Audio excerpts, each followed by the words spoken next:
संगत आप सभी देवी देवता ऋषि मुनि काफ़ी देर से हरियश में मसरूफ हो। बहुत सारे भक्तों को बहनों के रूप में, बुजुर्गों, नौजवानों, बच्चों के रूप में हमने शरीक किया। सबने हमारे मन को निरंतर इस निर्गुण निराकार परमात्मा सद्गुरु एवं साध संगत के साथ निरंतर जोड़े रखा। वेदों में, शास्त्रों में हम सुनते रहे हैं, पढ़ते रहे हैं कि सोई कड़ी सुलखणी जो पिया संग विभाजित। वो समय, वो स्थान भाग्य वाला होता है जिस समय जिस स्थान पे बैठकर हम हरि यश सुनते हैं या करते हैं। काफी देर से जितने भी वक्ता सत्संगत बोले, चाहे वो गीतकार थे, चाहे वो ये बड़े बड़े सत्संगत विद्वान महात्मा थे, सभी ने एक ही सत्संगत बात पे हम सब का ध्यान केंद्रित किया कि जिसकी पूजा, जिसका सिमरण, उसका ज्ञान जरूरी है। कहे हरदेव के सबसे पहले ईश्वर की पहचान जरूरी है, और जिनको पहचान हो जाती है उनके जीवन में ये इनकलाब आ जाता है, ये क्रांति घटित हो जाती है। मैं आप जी के चरणों में प्रार्थना करूं कि हमने कई बार सत्संगत पढ़ा सुना। महात्मा बुद्ध के पास सत्संगत एक सज्जन आए, जैसे आज इस गांव में संत समागम हो रहा है। उन्होंने भी जिंदगी के आखिरी क्षणों तक दुनिया को इस सत्संगत मुद्रा से उठाने का प्रयास किया, इस नींद से उठाने का प्रयास किया कि उठ जाग मुसाफिर भोर वही, अब रैन कहां जो सोबत है। जो सोबत है वो खोबत है, जो जागत है सो पावत है। आज भी इस सत्संग का आनंद केवल वो ही प्राप्त कर रहे हैं। वो सत्संगत शरीर करके हम यहाँ बैठ भी गए, लेकिन यदि रसना को पवित्र नहीं किया, इनके वचनों को ध्यान पूर्वक नहीं सुना, तो फिर सत्संगत वो नींद से जागने वाली बात नहीं होगी। आनंद से वो सत्संगत परिभाषित उनको नहीं किया जा सकता। आनंद केवल उन्हीं को आ रहा था जिन्होंने इनके वचनों को ध्यान पूर्वक श्रवण किया। तो ऐसे ही सत्संगत एक सज्जन महात्मा के पास आए। वो कहने लगे, हुजूर मुझे ये बात समझ नहीं आती।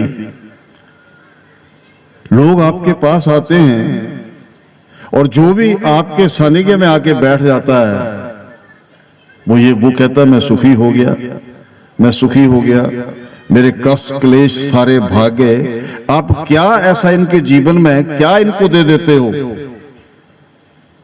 जो ये सारे ये बात कहने लगते हैं। तो महात्मा ने सत्संगत वो थोड़ी देर के लिए मौन हुए और फिर अंदर गए। एक पत्थर उठा के, सत्संगत चमकता सा पत्थर था, उठाया, कहते जाओ इस पत्थर को, यहाँ मार्केट है, सब्जी की मार्केट है, वहां पूछ के आओ इसका रेट क्या है। सुबह सुबह गए, मार्केट खुली हुई थी अभी। जैसे वहां पहुंचे तो सत्संगत एक आलू की दुकान खोल के बंदा बैठा था। वो कहने लगा, भाई साहब खरीदोगे इसको? इसकी क्या कीमत आपके हिसाब से? वो कहने लगा, यार सवेरे सवेरे दिमाग ना खराब कर, है अभी बोनी कितनी नहीं है, तू कहता इसको खरीद लो, इसको कहता अच्छा।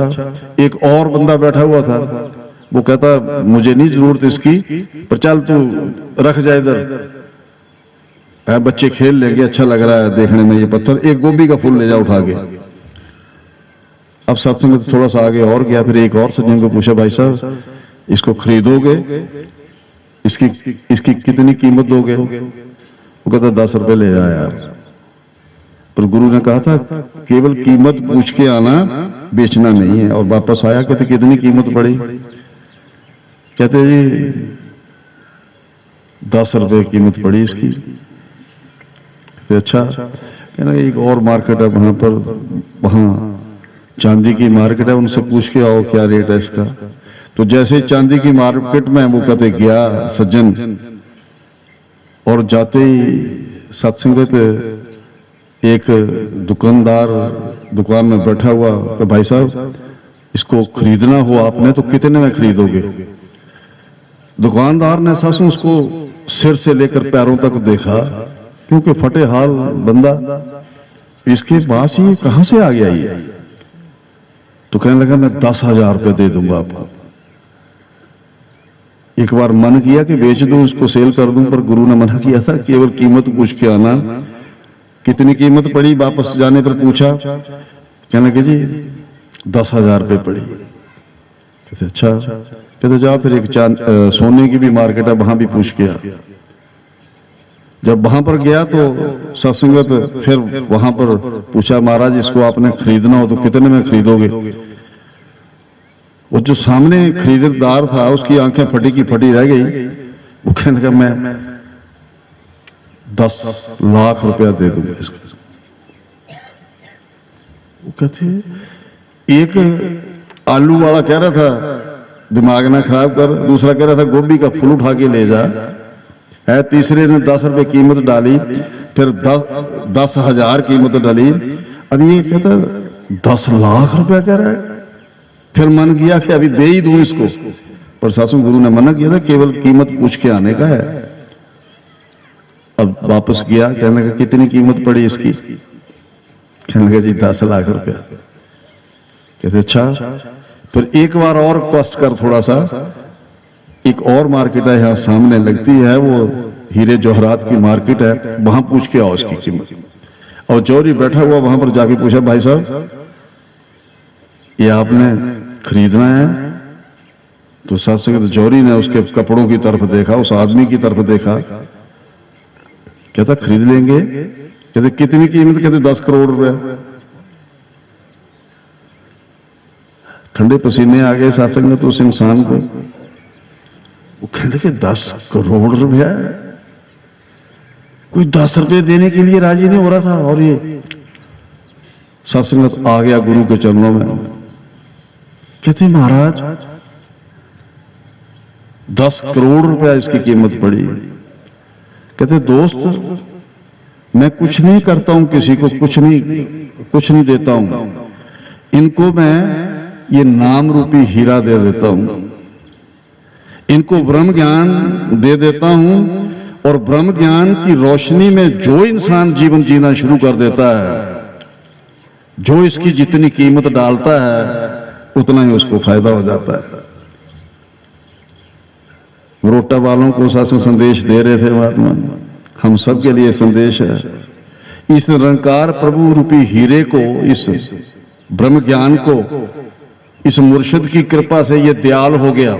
यदि हम कहें ना, मैं शास्त्री जी से एक दिन बात कर रहा था, मैंने कहा हमारी कोई लियाकत नहीं है, हमारी लियाकत पे नहीं रीझ आई है, ये हमारे अवगुणों पे रीझ गया। बां पकड़ कर लीने जन अपने ग्रह अंधकूपते माया। इसने तो अंधेरी खाई में से बाजू से पकड़ के हमें बाहर निकाला, और सत्संगत ये नाम रूपी हीरा, ये निरंकार रूपी सत्संगत हीरा हमारी झोली में डाल दिया। अब जिसने इसकी जितनी कीमत डाली है, सत्संग जिसको ये समझ आ गई ना इसकी कीमत कितनी है, वो रात दिन फिर सत्संगत इस सत्य के प्रचार और प्रसार में डट गए।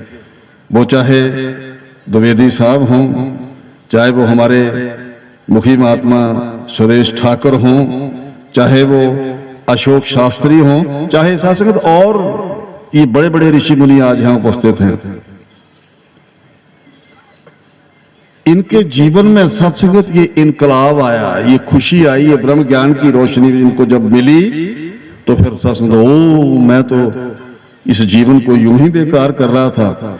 और ये बड़े बड़े जो पंडित पुरोहित विद्वान आपके सामने बोले हैं ना, इसीलिए तो ये कह रहे थे कि दुनिया के लोगों, पंडित करदा जन्म है मेरा, करदा कम पंडिताई दा, प्यो दादे तो चलिया आउंदा कथा कीर्तन गाई दा। इनकी कथाएं सुनने के लिए दुनिया तरसती है, उनके कान तरसते हैं। कहते पंडित घर दा जन्म है मेरा, करदा कंबल ताई दा, प्यो दादे तो चलिया आउंदा कथा कीर्तन गाई दा। उमरां संभली मैं भी ऐसे धंधे अंदर फस गया, असी ब्राह्मण गुरु रूप हाँ नस नस अंदर तस गया। पर दिल ही दिल विच उठण बलबले, भक्त गवाना ठीक नहीं, ओए रमे राम नू जाने वाजों कथा सुनाना ठीक नहीं। अब रमे राम को जिस दिन से सत्संग दिन महात्माओं ने जान लिया तो फिर सत्संगत ये कहने पे मजबूर हो गए। सत्संगत घड़ी की सुई है तो मुझे कह रही हैं कि मैं तुरंत वाणी को विराम दूं, लेकिन आप जी के चरणों में मेरी ये प्रार्थना है। बहुत सारे मेरे बहन भाई पहली मर्तबा आज इस संत समागम में आए हैं, आपके चरणों में प्रार्थना है दोस्तों, आज का समय व्यर्थ मत जाने देना। ये अनमूल्य दात सत्संगत इस संत समागम का इनाम है आपको। आज ये ब्रह्म ज्ञान की सत्संगत ये वर्षा भी करेंगे, ब्रह्म ज्ञान आपको प्रदान करेंगे। बस देर इतनी है जब तक आपका सर और इनके कदम जितने दूर हैं उतनी देरी ब्रह्म ज्ञान मिलने में है। मसीह साहब को ये बात कहनी पड़ी, कहते वो दुनिया के लोगों, I am the gate of God, by me if anyone enter in he shall be saved for ever. वो दुनिया के लोगों, मैं खुदा के घर का दरवाजा हूं, मेरे द्वारा मेरे पिता के घर में यदि कोई प्रवेश करेगा तो he shall be saved for ever. उसके जन्म मरण का चक्कर सदा सदा के लिए खत्म हो जाएगा। इसलिए शासन आओ राम आओ श्याम, अरे बड़े प्यार से गाते हो। मंदिर मस्जिद गिरजा घर में जिसे बुलाने जाते हो, वही आया है आज धरती पर, बोलो कैसे जानोगे। युग युग में ये भेष बदलता, तुम कैसे पहचानोगे। तरीका और नहीं है कोई। वही कहा अर्जुन, जिस मेरे विराट स्वरूप को प्राप्त करके तू कह उठा, भगवान तेरे ऊपर को प्रणाम, तेरे नीचे को प्रणाम, तेरे दाएं को प्रणाम, तेरे बाएं को प्रणाम, अर्थात तेरे चारों ओर को सहस्त्रों सहस्त्रों बार दंडवत प्रणाम। भगवान ये सूरज चांद सितारे तेरे पेट के अंदर भ्रमण कर रहे हैं। ये नदियां नाले देवी दैत्य सारा संसार मुझे यूं दिख रहा है जैसे गर्भवती मां के पेट में बच्चा होता है। ये शब्द किसने कहे? अर्जुन ने। कब कहे? जब सत्संग विराट स्वरूप उसको दिखाया। कहने लगा ऐसा नहीं है कि आज तुझे दिखा दिया बस इसके बाद इमरजेंसी लागू हो गई, अब कोई नहीं देख सकता ना, क्योंकि और भी मेरा ये विराट स्वरूप कोई देखना चाहे तो सत्संगत आपसे मेरी ये प्रार्थना है कि आपके मन में भी ये इनके भाव सुन के ऐसा मन में बात आ ही जाए कि मुझे भी सत्संगत इस विराट स्वरूप को जानना है। तो कहते क्या करना पड़ेगा? तद्विधि प्रणिपातेन परिप्रश्नेन सेवाया उपदेक्षं चिते ज्ञानम ज्ञानी न से तत्वदर्शन।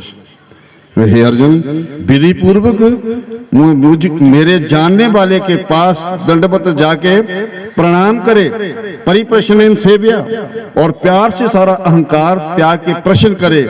हे तत्ववेता, मुझे ईश्वर का ज्ञान दे दे तो ये तत्काल आपको इसके साथ मिला देंगे।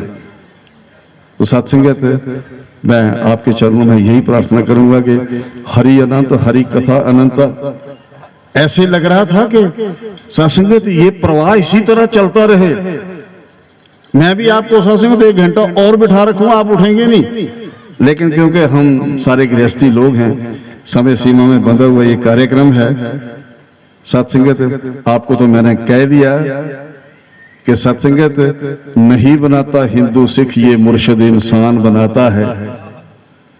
कहीं पे धर्म बनते हैं, कहीं ईमान बनते हैं, कि हिंदू सिख ईसाई कहीं मुसलमान बनते हैं। अरे खबर कर दो इस जमाने को हमारे पास आ जाएं, ये वो दर है साकी जहां इंसान बनते हैं। नहीं बनाता हिंदू सिख, ये मुर्शिद इंसान बनाता है। आओ देखो जग वालों, ये मुर्शिद भगवान दिखाता है। देखो इसकी तलियों भीतर हर एक लोग समाया है।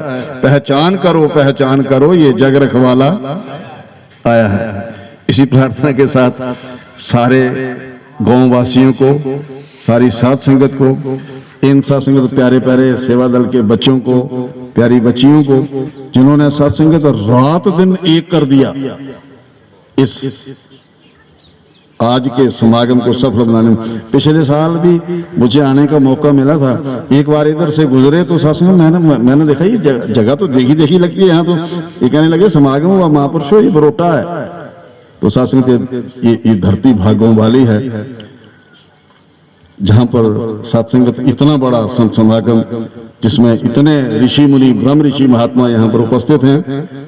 दास सदगुरु माता जी के चरणों में प्रार्थना करेगा, पातशाह आपने दया करना, ये बच्चे निरंतर जो रात दिन इस समागम की सफलता में प्रयासरत रहे, ये महात्मा हमारा सत्संगत मुखी महात्मा धन्य है।